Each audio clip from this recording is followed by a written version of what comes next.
Cette image, oui, le Viager 1972 avec Michel Serrault. On a beaucoup dit, depuis que la formule était désuète, un peu morbide, eh bien les investisseurs s'y intéressent à nouveau. Voici pourquoi, dossier réalisé par Camille Bourlot et Alexis Fischer. Super, c'est bien. Bonjour.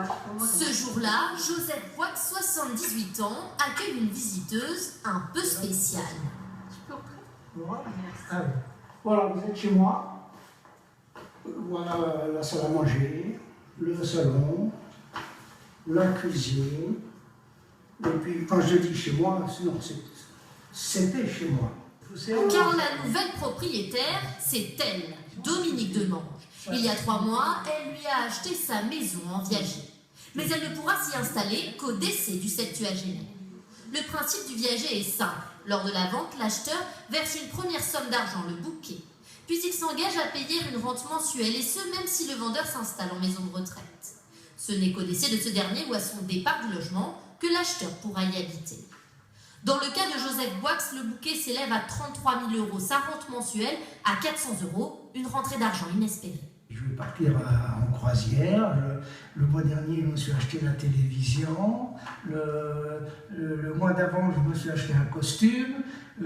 C'est merveilleux, c'est super. C'est de l'argent que je ne comptais pas dessus, en fait. C'est un plus. Pour l'acheteuse, c'est un placement en vue de sa propre retraite. Mais une question s'impose, et la réponse semble toute prête. Ça paraît pas bizarre parfois de vous dire que vous pariez un peu sur le décès de quelqu'un? Alors en ce qui me concerne, je n'ai pas la sensation de parier sur quelqu'un. Je trouve au contraire que ça peut permettre de faire naître une relation entre deux personnes qui ne se seraient jamais rencontrées. Qu'aujourd'hui, concrètement, je suis en train d'aider monsieur à mieux vivre. Et que quant à lui, il sait que derrière lui, quand le moment sera venu, c'est moi qui suis derrière. Pour ce spécialiste du Viager, cette solution a de l'avenir car elle permet de financer la dépendance. On peut avoir des problèmes d'autonomie, et bien là, ça leur permet de pouvoir payer une personne à domicile qui n'aurait pas pu se payer s'ils étaient restés simplement avec leur maison de retraite. Le risque pour les acquéreurs est de payer le bien beaucoup plus qu'il ne vaut en tombant sur un vendeur comme Jeanne Calment. Son acheteur n'a jamais pu profiter de sa maison, il est parti avant Maël. Mais le Viager permet aussi de faire de belles affaires. Une personne vendait des bureaux qui avaient été achetés par un assureur, et cette personne voulait se faire une retraite, un complément de retraite. Et finalement, au bout de 4 mois, cette personne est décédée, de sorte que l'acquéreur est devenu propriétaire en ayant payé grosso modo 5% de la valeur du bien. Chaque année, près de 10 000 biens seraient proposés à la vente en Viager. Faute d'acheteurs, environ 6 000 contrats sont signés. Claude Blanchard aimerait vendre son bien, un studio, dans les beaux quartiers de Paris.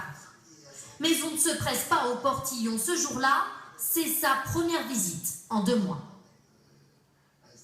Je pense que le Viager n'est peut-être pas encore tellement reconnu. Il n'y a peut-être pas beaucoup de personnes qui connaissent encore bien les Viagers, je pense.